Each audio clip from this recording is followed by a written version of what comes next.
This is Democracy Now!, democracynow.org. I'm Amy Goodman with Juan Gonzalez as we look now at a new Abolition Amendment that was reintroduced after President Biden signed legislation this month to create a federal holiday commemorating June 19th as Juneteenth, the day in 1865 when enslaved people in Galveston, Texas, learned of their freedom more than 2 years after the Emancipation Proclamation. Some human rights advocates say Juneteenth didn't actually mark the end of slavery in the United States because of a clause in the 13th Amendment that bans the enslavement of people with the exception of involuntary servitude as punishment for being convicted of a crime. Now, Oregon Senator Jeff Merkley and Georgia Congressmember Nikema Williams have reintroduced legislation to amend the 13th Amendment. For more, we're joined by Jorge Renaud, the National Criminal Justice Director for LatinoJustice. He was previously incarcerated for over 27 years in Texas, where he picked cotton, chopped trees, and did road work. He's joining us from Austin. And joining us from Washington, D.C., is the sponsor of this amendment, Congressmember Nikema Williams. It's great to have you with us for the first time as you replace John Lewis in Congress. We'll talk about voting in a bit, but let's start with this. Can you talk about what's called the Abolition Amendment? Absolutely, Amy. Thank you for having me. I think we need to look at exactly where we are in our country right now. We're in a period of reckoning with our country's history. Just yesterday on the House floor, we voted to remove statues of people who voluntarily served the Confederacy in this country. We saw what happened on January 6th. We came together as a country and voted in a very bipartisan, since people like to use that word so much, bipartisan fashion to make Juneteenth a federal holiday. But yet we still have our country's founding documents. Our Constitution has an exception for slavery. And the history of this country is marked with racism and white supremacy and oppression, and it's up to us to do something about it. So eliminating the loophole in the 13th Amendment that still allows for slavery if people have been convicted of a crime is one way to continue to move forward with addressing the problems of our past and building for the future. I think I hear a lot of people say, but it's not really happening and there's no slavery really happening in the country. Then what's the problem with removing it, Amy? What I know and what I've seen from history is some laws are put on the books and some things are in place just so that they can be used in certain instances for certain people. So I am working with my colleague in the Senate to make sure that we get this done. We've seen that there's some states that have already removed this from their state constitutions. Very red states like Nebraska and Utah, they had constitutional amendments and took it to the voters. And the voters in their states agreed that this loophole was unacceptable. And it's time that we do that on the federal level. And Congresswoman, a lot of people are not familiar with this history of this enslavement provision, especially in penal facilities. The state of Alabama, by the turn of the century, about a third of its revenue came from contracting out prison labor. Yeah, I mean, if you go just back to the history of this country when Black codes were put in place, and that's why the exception was initially there, so that these Black codes that were put in place were the same people that were just freed. You could arrest them for loitering. You could arrest them for minor infractions and then put them right back in the fields that they were just freed from.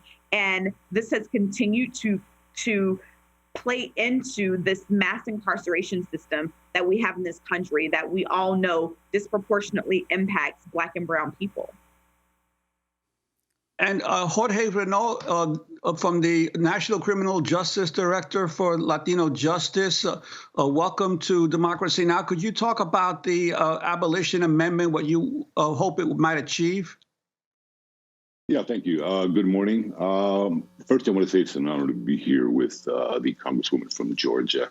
Yeah, first, I want to say a couple of things. And I think that one of the ways that we're going to have to begin this is with how we frame it and how we talk about this. In introducing this segment, the comment was made that some activists say that this is happening the way it is. I think objectively speaking, that is actually part of the Constitution. And right now there are something like 2.3 million people incarcerated in American cages, right? 1.8 million of them in prisons across the country who own nothing, who are told to go to work whenever the administration wants them to go to work, whose work and labor benefit 96% of the work that is done by individuals who are incarcerated in American prisons benefits the local government and doesn't benefit private corporations, right? So I think that what we have to do first is we have to recognize that American prisons are run by incarcerated labor, right? The only thing that guards do in this country is pass out mail, turn keys, and count individuals. Everything else, from cutting grass, from doing the electrical work, from doing the maintenance work, from cooking and cleaning and washing dirty underwear, everything is done by incarcerated individuals who in 5 states don't get anything at all for their labor, which means that this country is built upon the concept, right, upon the idea that ambition and initiative is something good, that you could pull yourself up by your bootstrap, right? However, you can go into an American prison and come out 25 years later not have a penny to your name. And I think even worse than the enforced poverty, right, that is inflicted upon those individuals is the idea that their labor, that themselves, that is not worthy at all. Right, that they have no input into what they do while they're incarcerated, right, and that they're not, and that none of their work is beneficial to when they get out. Jorge, one of the reasons we call Democracy Now! News with a heart is we go to the people who are closest to a story. Right. You are not just an armchair commentator on this issue. You experienced it. You were in prison for 27 years in Texas, where you picked cotton, chopped trees, did road work. Can you talk about how this amendment would affect you?Okay, if this were passed while you were in prison. Yeah, but the thing is, it would still affect me in a way because I just went to New York for 3 days, right?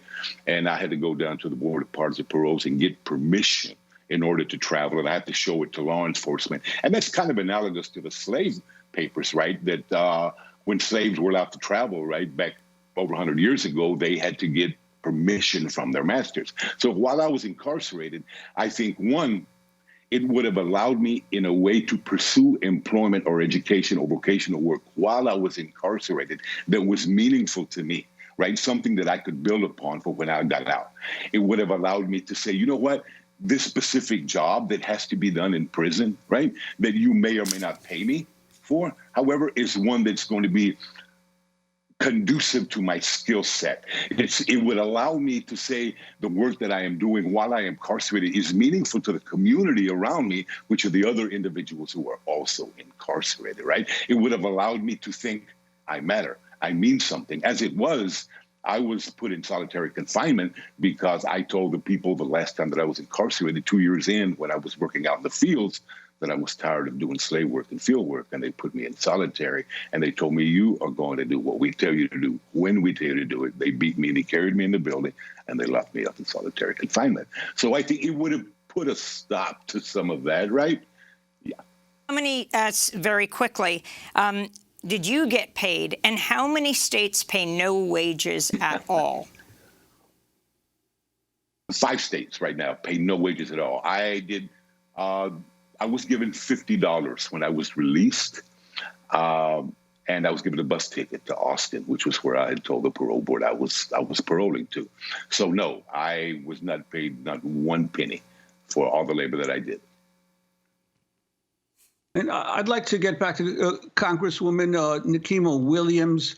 Wanted to ask you what you see as the prospects for this legislation, especially given the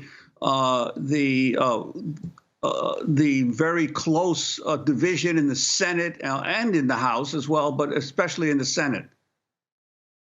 So this is something that I think could pass on a bipartisan level. We've seen a willingness of some Republicans to come to grips with our nation's history and stand on the side of what is right. This was a bipartisan bill when it was introduced in the last Congress, and we are working through this. So I am hopeful that we will see people standing up to say that once and for all, we're going to in the exception for slavery in our Constitution. We're still working on it. It was just introduced recently, so there's still so much more work to do. We need people to be calling their members of Congress and calling their senators and voicing their concerns. A lot of members don't even know this exists. When I introduced it, I started talking to some of my Democratic colleagues, and they didn't realize that there was still an exception in the U.S. Constitution for slavery.